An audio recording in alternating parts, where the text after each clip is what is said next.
Mr. Carmelo Swald. Please rise for the pledge, please.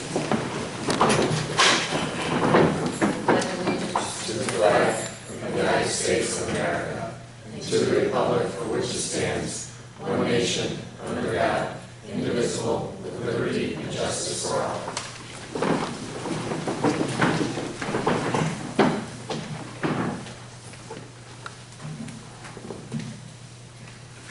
District announcements. Shuri Tech Camp was held this week, in which over 100 teachers attended in person. There were many different sessions focused on building classroom culture, increasing student engagement, strengthening Google skills, just to name a few. Teachers were excited about learning new skills, strategies to implement in their classrooms right away. Also, I noticed today on Facebook we have the school list link.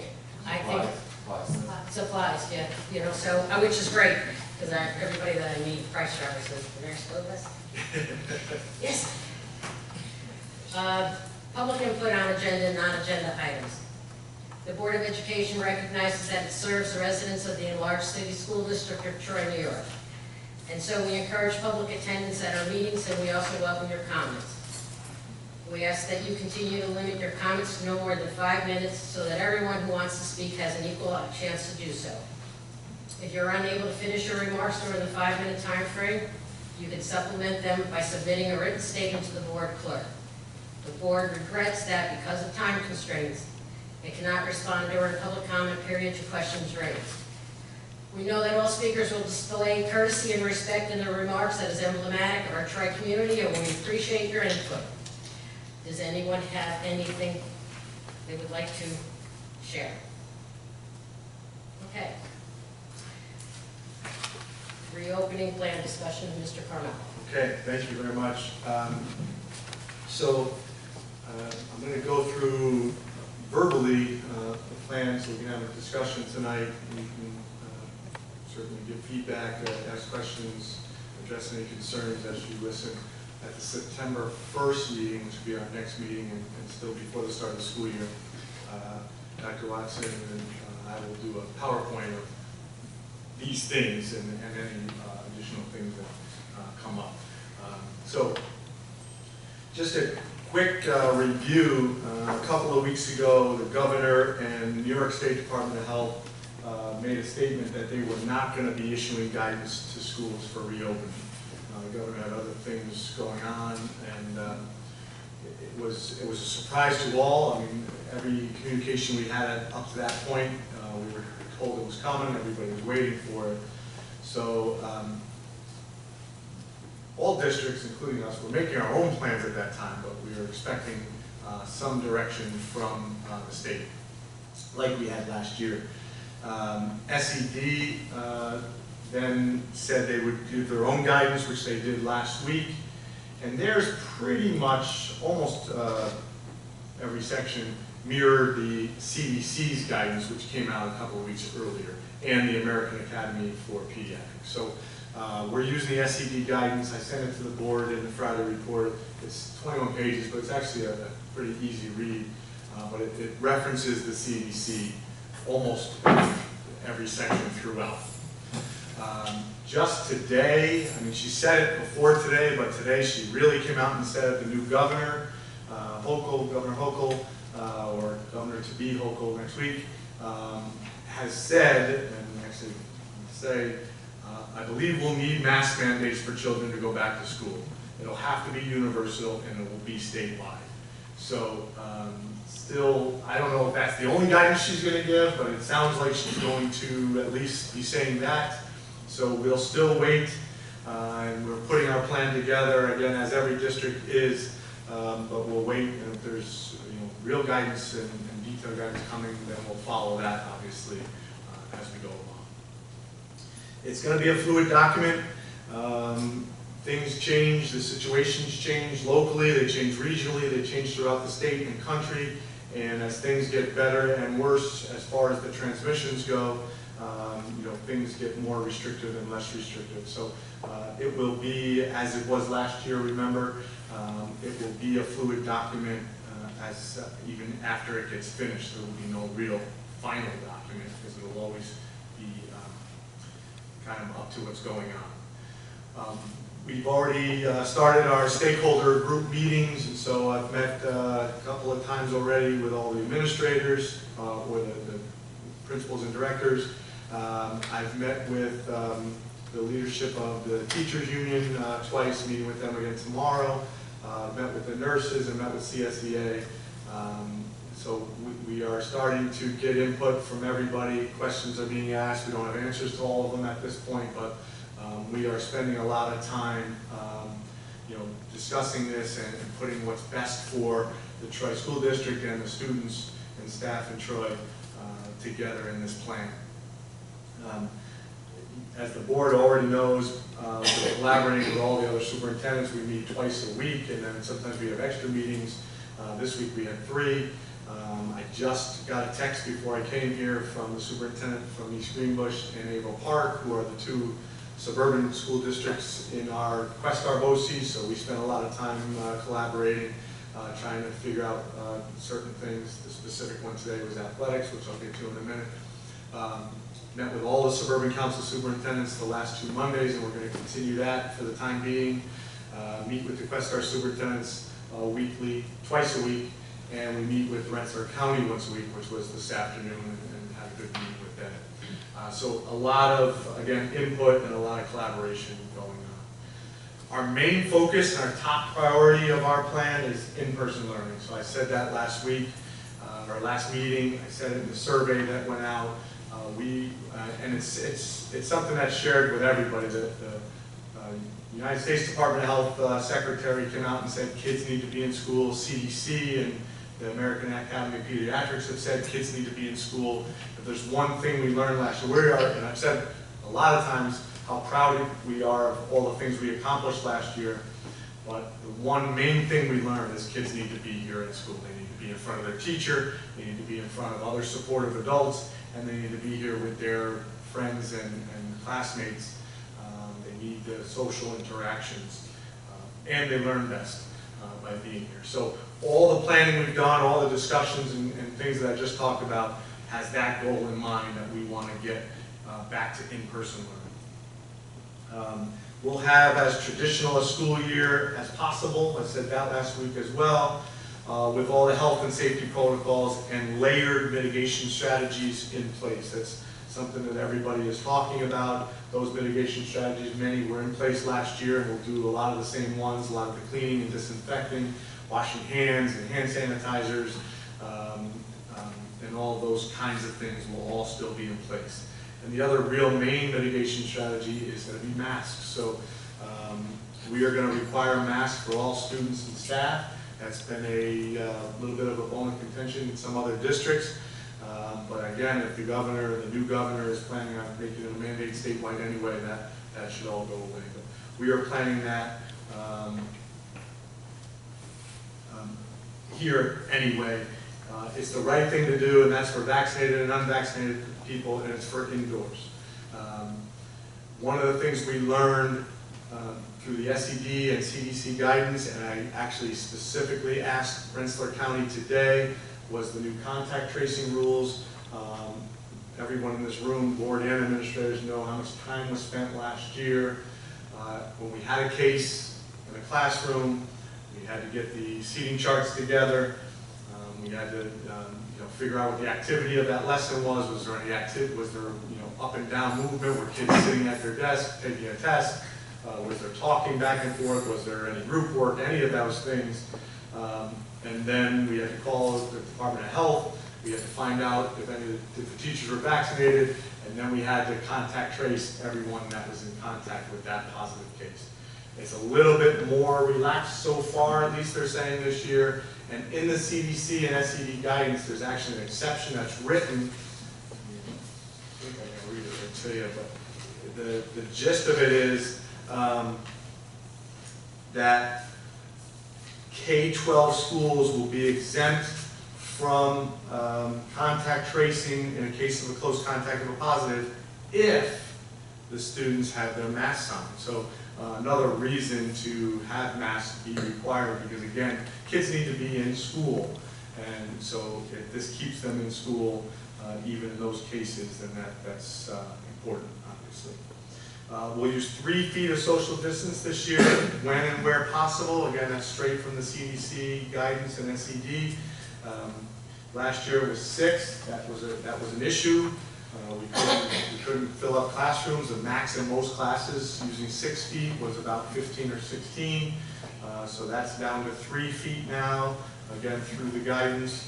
And it says when and where possible. It actually says right in the guidance, if the 3 feet is causing you not to bring all your kids back, then exceptions can be made. Now, we should be able to do it with our normal capacity of classrooms with 3 feet, but it will be when and where possible. Cafeteria, we'll be using the cafeterias this year. We did talk at the elementary level this morning for the principals, and we're still going to, so right now it's not a final decision, but one of the things we're thinking about, it worked well eating in the classrooms for the kindergarten and first grade, especially the younger kids.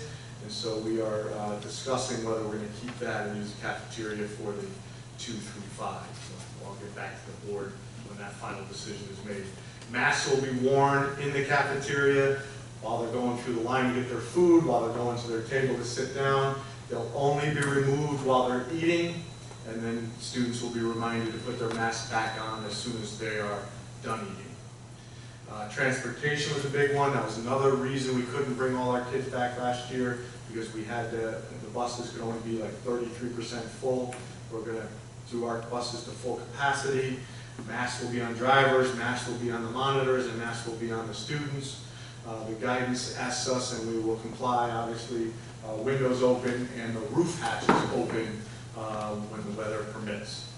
So that will ease some of that issue when we're doing that.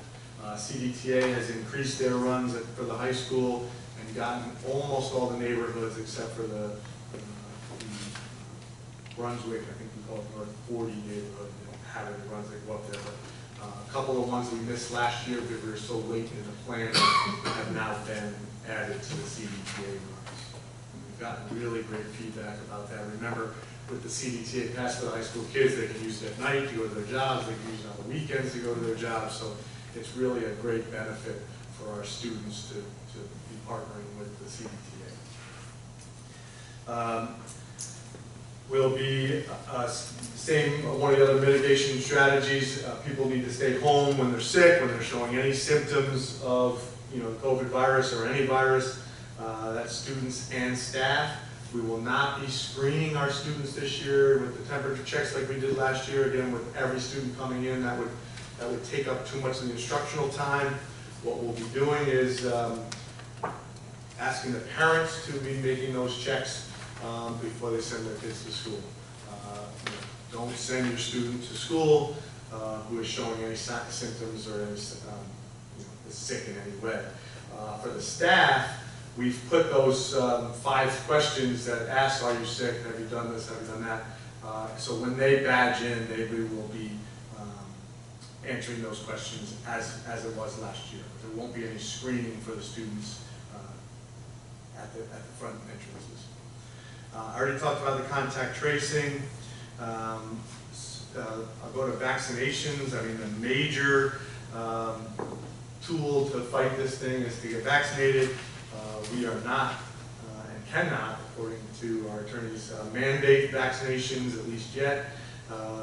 But we will keep encouraging. We again share the Department of Health's pop-up and other events that they have as they're giving vaccinations. They've agreed to come into the school, so I'll put a survey out at some point to see if people will want that. The more students and staff that get vaccinated, now it's down to 12 and older that are eligible, the more students and staff that get vaccinated, the better the district will be in fighting this thing.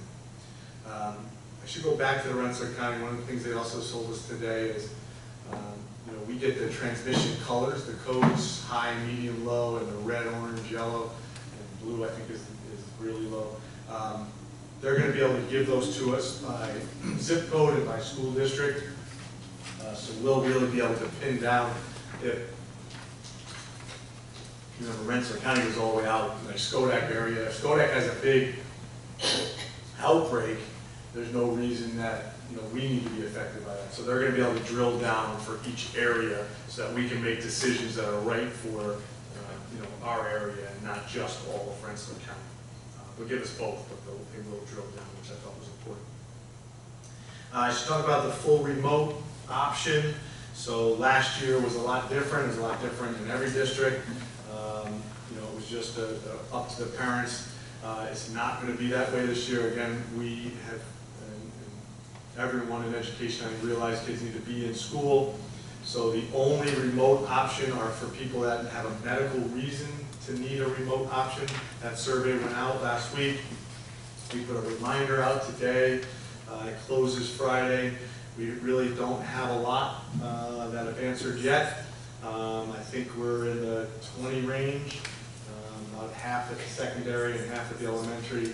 So what's going to happen for the remote option is NERIC, which is through Cap Region BOCES, and our BOCES Questar are both having programs.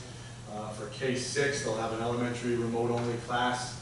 So the kids in our district that need to choose remote-only for medical reasons will be in classes with kids from around the area with a teacher who's not a Troy teacher, but will still get their third grade curriculum. The high school is a little different. NERIC is going through distance learning options, and Cap Region, or excuse me, Questar has talked about having their own program. So still more to come on what that full remote looks like, but the important part now to know is that full remote is only for the students who need it for medical reasons, and will be using BOCES to deliver that instruction.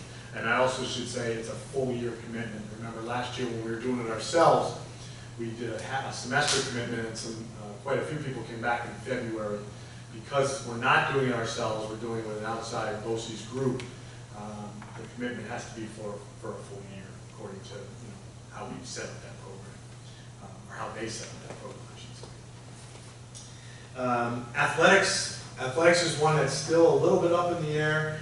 The SED and CDC guidance I thought was a little strange because we managed to get through our athletics last year, remember, with no real outbreaks, and vaccinations weren't even really an option for students at that point while we were going through, especially our high-risk ones.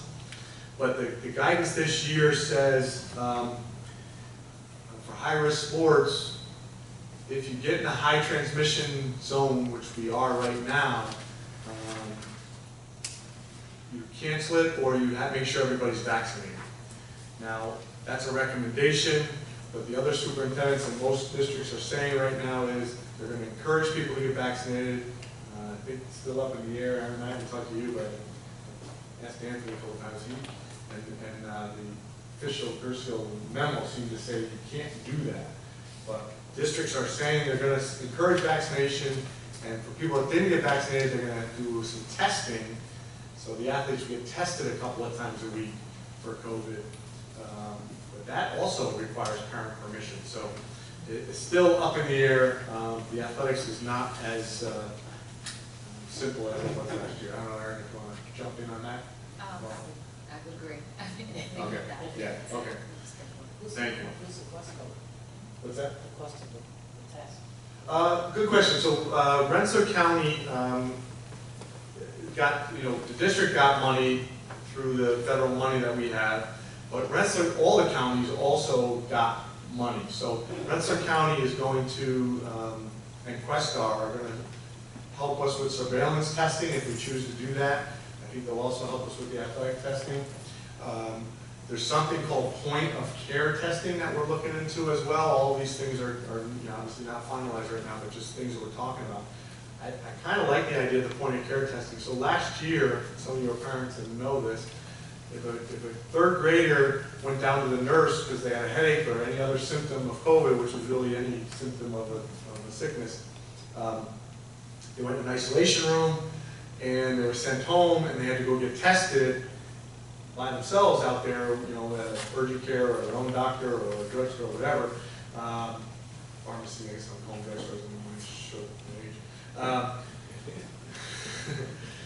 or they were out for 10 days. what point of care testing will allow, and Rensselaer County has agreed to buy these machines. There's a new kind of rapid test, not the old rapid test that we got trained on last year, but a new kind, that our nurses could, as a kid, that same kid comes down with a headache, the nurse could put him in isolation on him or her and test him right there and get the results in 15 minutes. So then we would know, okay, he has a headache and maybe he still has to go home, but he could come back tomorrow. Or he is positive, and then our protocols about being positive. So it'll give us and it'll help the families because they won't have to go find somewhere to get a test. They can get tested right in school. The machines are on back order like everything else in the world seems to be right now. So that won't be ready for September, but soon after the start of school year, those machines should be in. They're buying one for every building in each district in Rensselaer County, for those that want it. So athletics is, again, still a sticky one that we're trying to figure out. Visitors, last year we said no visitors unless there was an emergency situation. Prior to COVID, we really had an open door policy, encourage anybody that wanted to come in to come in. Our plan this year is to be somewhere in between that. I don't think we're going to say no visitors, but we certainly don't want to just have a wide open door. So we'll try to restrict it and limit it as much as possible, but we do want to encourage, we have tutors that come in from different groups, and we have other things that are really important for our kids and for their success. So we want to, as I said before, get back to as traditional a school year as possible, so visitors and people in the buildings will be part of that.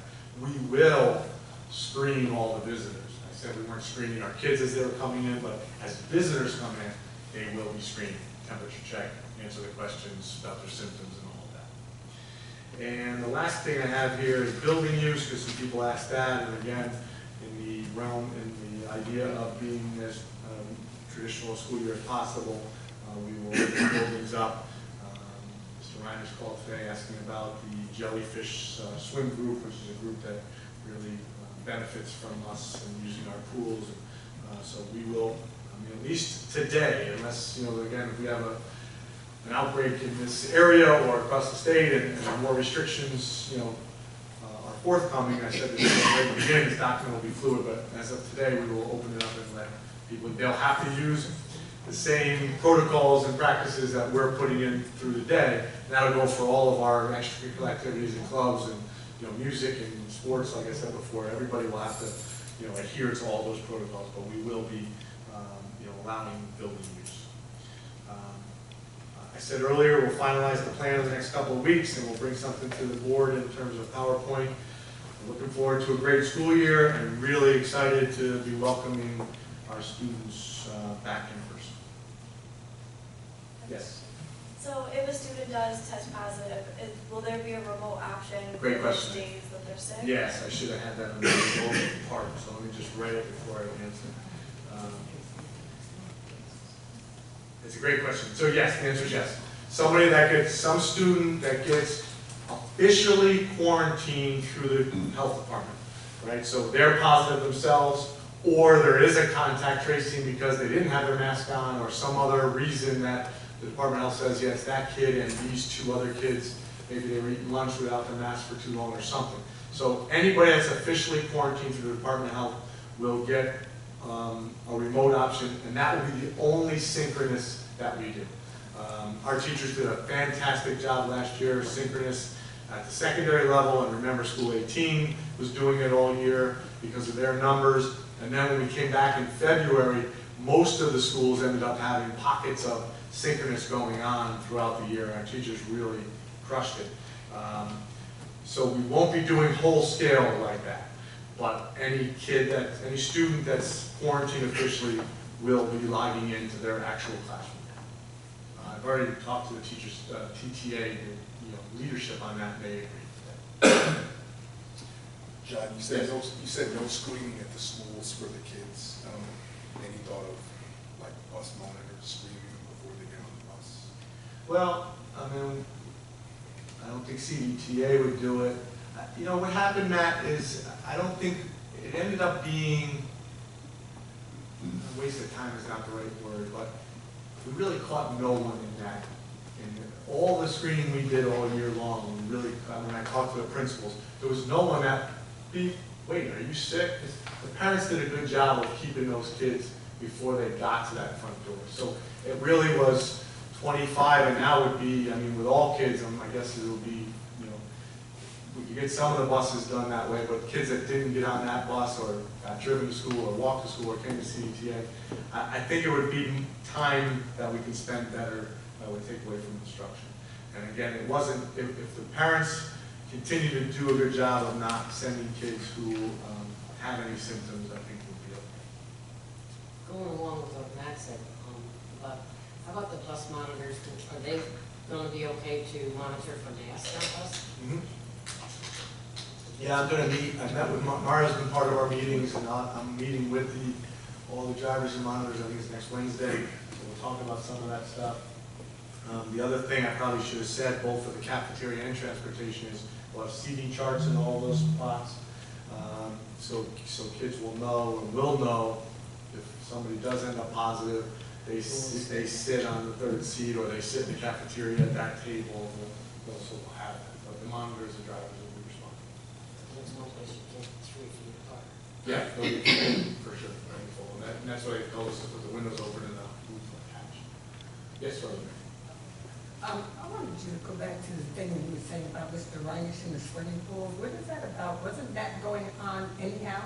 That he was using the pool, but the kids from the district weren't using the pool, but he was bringing kids from other schools to use our pool? No. Now, I've been hearing a lot about that. Yeah, that's not. So that's something that you might need to check into. But if he's using our pools, are they paying to use our No, pools? yes, they pay. It's not Mr. Because Ryan. these are our kids, right? Yeah, no, it's not Mr. Ryan's using it. It's the Jellyfish Swim Club, which I think are a lot of Troy kids. Yeah. So there are It's Troy a, kids in that program? yeah. It's a Okay. program with students with disabilities that use the pool for. Okay, because I had heard that they weren't, that some other people were using our pools, but they weren't paying to use our pools, but our children weren't allowed to use the No. pools. And our playground, I mean, not the playground, but the football field out there also.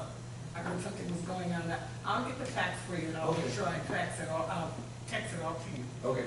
Okay? Yeah, so what I'm talking about here is the building use form stuff. So we didn't let anyone use the facilities last year, outside groups. This is an outside group, but again, it's a really, Special Olympics come and use the basketball court usually, and we didn't allow them last year. So those are the groups I'm talking about that we'll start allowing back into the building. And they do certainly pay and have their insurance and do like they do.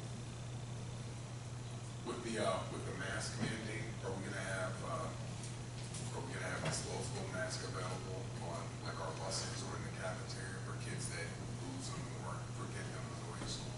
Yes.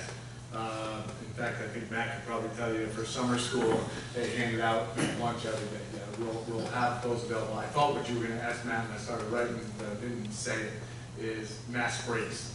So we will allow mask breaks, and it will really be dependent on how many kids are in the class. So if we do have a class that only has 10 kids, calculus 2 or some of the elementary, if there's something going on and there's a small number of kids and they can really spread out, the breaks can be a little longer. If we're crowded with 28 kids in a class and people are next to them, the masks will have to be more sporadic, and maybe even mask break is in the hallway or something, but mask breaks will be allowed. And yes, we'll have disposable masks for that.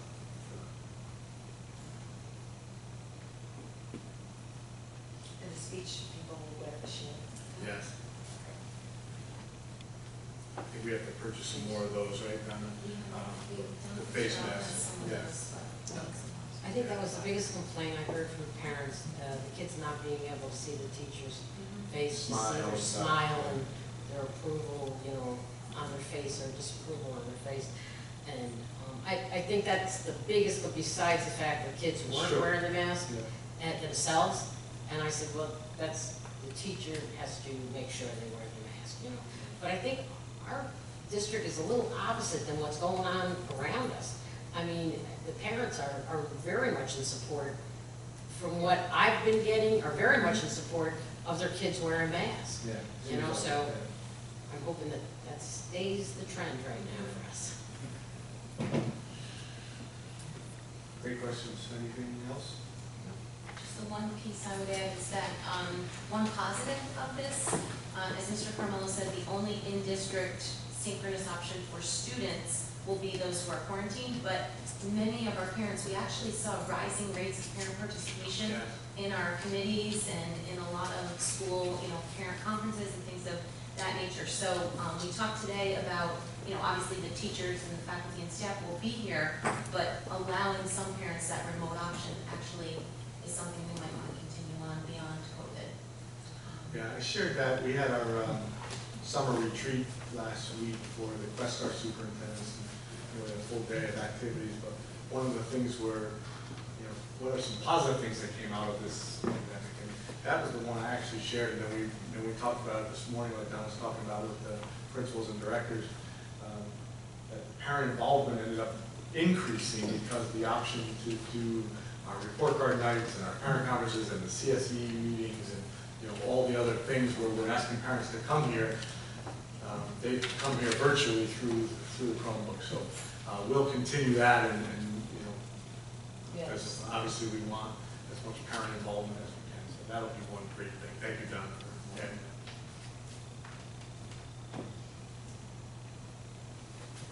Any questions from the audience members?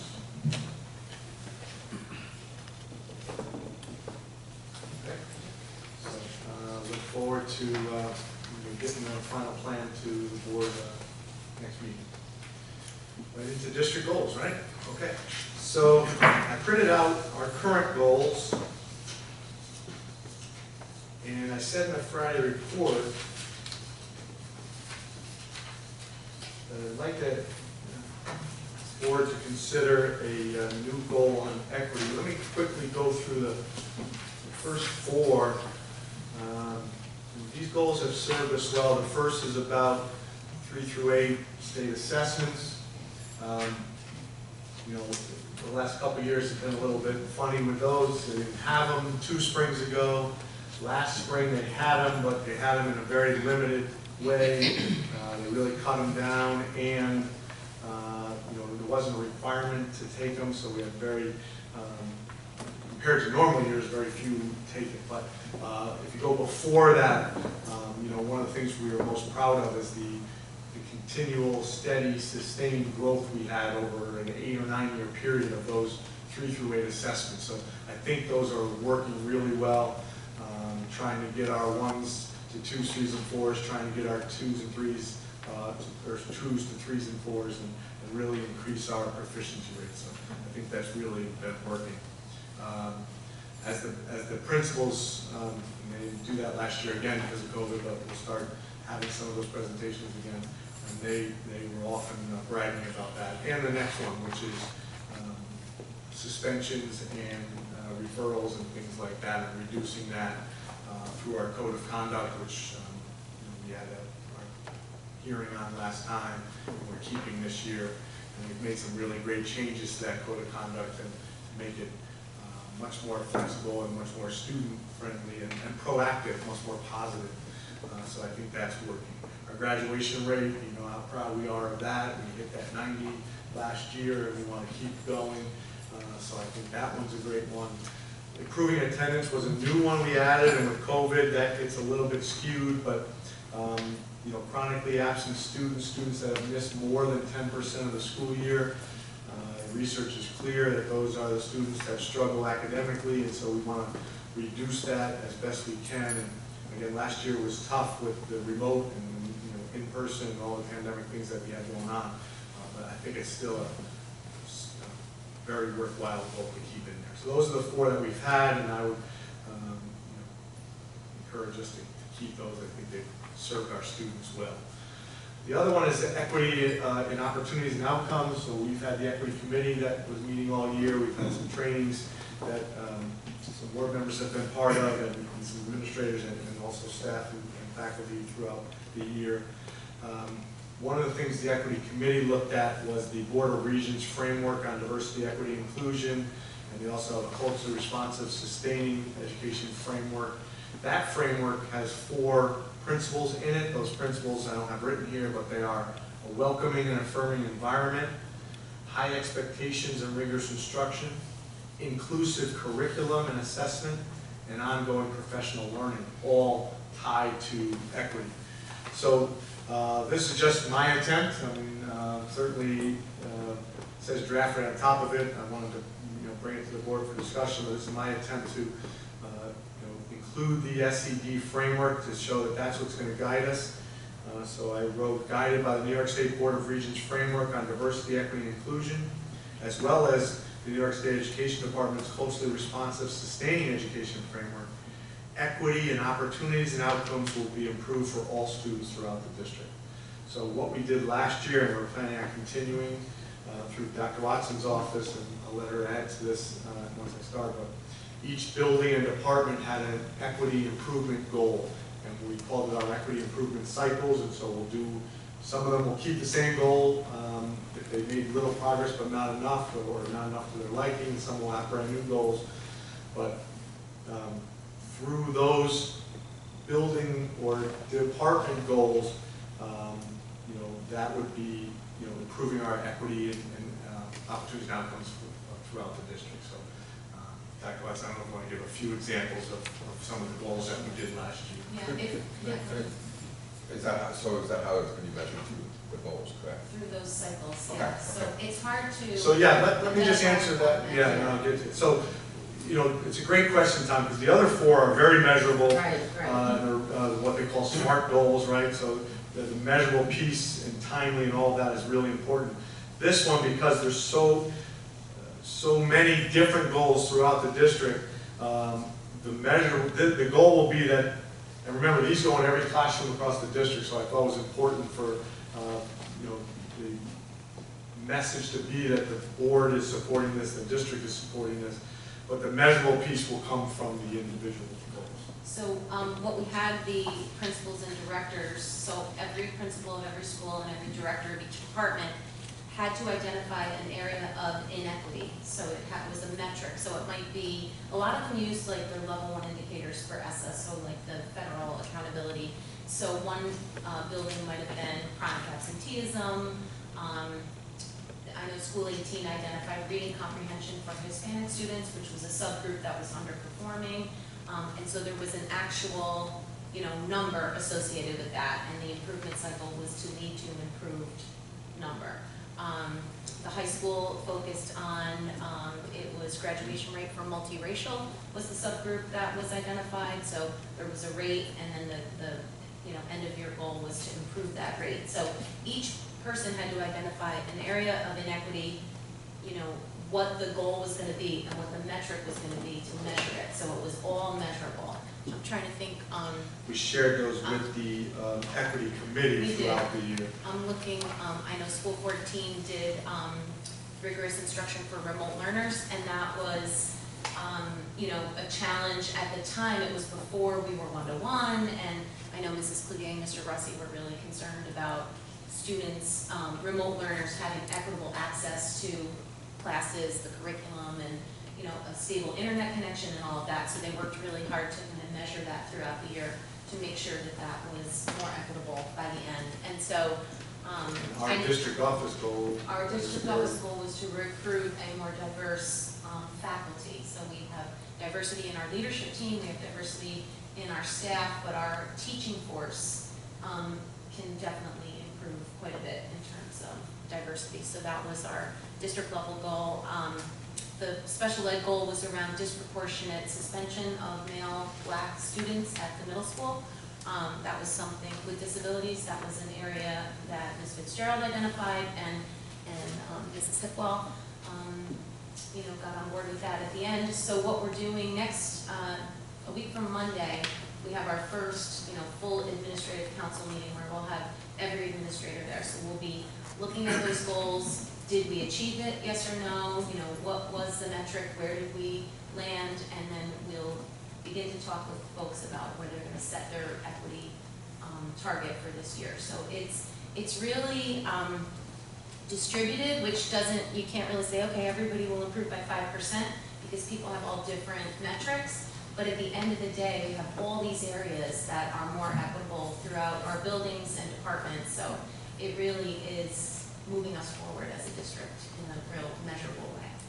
So we've been doing this, but now we want to make it a district goal We too. did it, last year was the first year we did it, and the first Okay. year we had the equity committee, Committee. and Gotcha. And so that's why we want to formalize it. And you probably, if you read through the DSIP template and planning document, which was a lot of pages, and I questioned him on it. it was very long, but you'll see that there are 3 priorities in there. One is social emotional learning and development, one is instruction, and the third is equity. So it's a really big part of our district improvement plan, and it's a big part of, how we're doing business throughout the district. So So it's when an we important get, focus. when we get a recap of that plan, can we also at the same time, like, incorporate that and that goal into the presentation to us? So we can see what the Yeah. data is bringing in for us? That's a really Excellent. exciting part. We Yeah. participated in a training, and some of the board members were on it actually,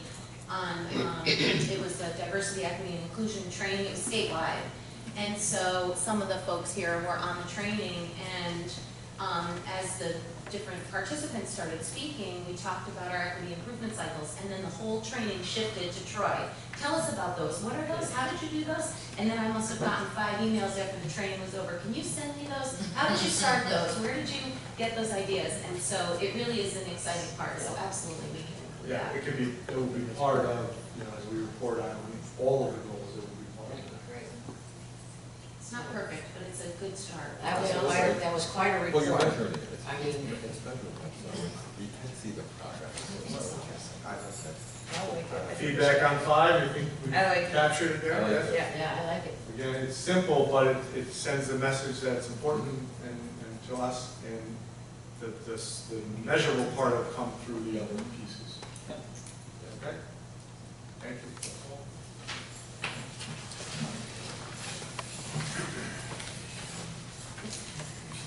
Superintendent's report. I'm sorry, I'll get those written up officially without drafting, I'll get them out to the board and to all the staff in September meeting. Thank you. Yeah. Superintendent's recommendation, human resources, staff matters, unclassified, classified. On consent agenda, motion on the floor for consent agenda items 1 through 8 on the attached and 9 and 10 on the agenda. Second. All those in favor? Aye. Opposed? Discussion. Consent agenda items, classified items 1 through 6. Second. Why should This- we, you have that second? No, she's doing this. You do that one? Oh, I'm sorry, okay, second. Discussion? All those in favor? Opposed? Superintendent recommendation programs, consent agenda items 1 through 9. Second? Discussion? Donna, that was a lot of work. I actually really did go through that PCIP. I was like, oh my, yeah, DCIP, is that it? Yeah. DCIP? That was quite a I appreciate quite it. a project. Mr. Yes, Stiles good was job. pretty extensive as well. Yeah. His comprehensive education plan is in there. All those in favor? Aye.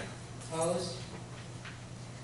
Board resolutions, data protection officer. Be it resolved that the Board of Education, upon recommendation of the superintendent, appoints Christina Cole as data protection officer for the period of May 18, 2021 through June 30th, 2022. Second? Discussion. All those in favor? Aye. Opposed? Before we adjourn, the last board meeting, we had quite a big audience here. So, and we have new board members, and a lot of our board members don't know who you people are out there. You doing it again? I'm doing it again. This is a new audience. So if you would starting with Mr. Canfield, would you stand up, tell us who you are, how long you've been with us, and what you do for the district? How long we been here? Yeah, go ahead, Jim. Okay, Jim Canfield, principal of the alternative program in Troy. Been here for, 20 28 years as a guidance counselor and administrator, and football coach for 33 years, and love what I do. Matt Robinson, I'm an assistant principal at the high school. I taught here for 5 years and I've been administrator for 4. Casey Parker, I'm the building administrator at Troy High School. This is started my 17th year before coming to high school with an elementary principal in the district as well. King Meadows, principal assistant, school 2. This is my 21st year. I spent 5 years at the high school in guidance and 16 years as an administrator in the elementary level. Hi, everybody. My name is Mariana Stockwell. I am the Assistant Director of PPS, and I am a newbie in comparison to all of these fine folks, and I've been with the district since July 1. I'm David Rossi, I'm the assistant principal at School 14, and I've been here a little more than 2 years. I'm Karen Cloutier, I'm the principal of School 14, and I've been here for 15 years. Thank you. And we have. Only Jimmy said he loved what he does. I know. We're so lucky. Hey, man, you love what you do.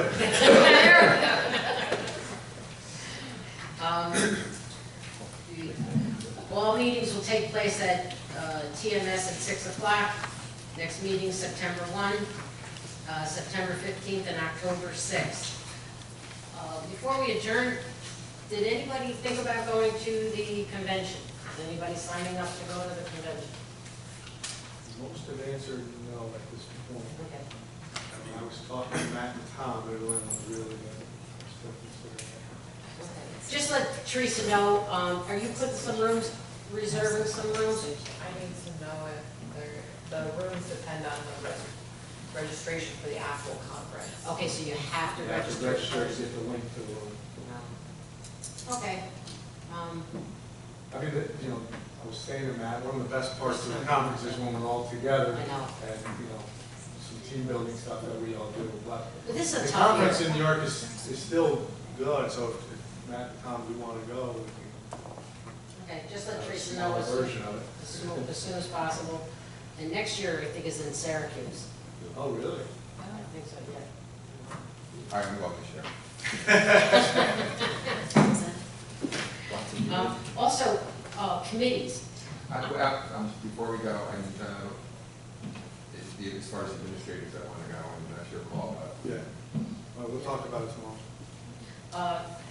Also, our committees, our board committees. I asked Teresa for a printout of who was on what committee. I know there might be some openings in some spots.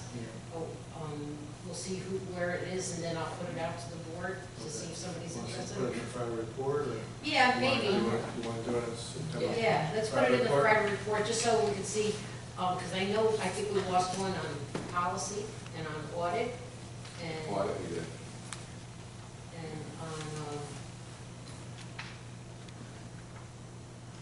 Yeah, we'll get that in the Friday report. yeah.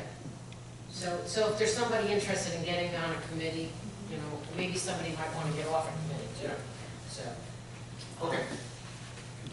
Great. Motion on the floor to adjourn, Second.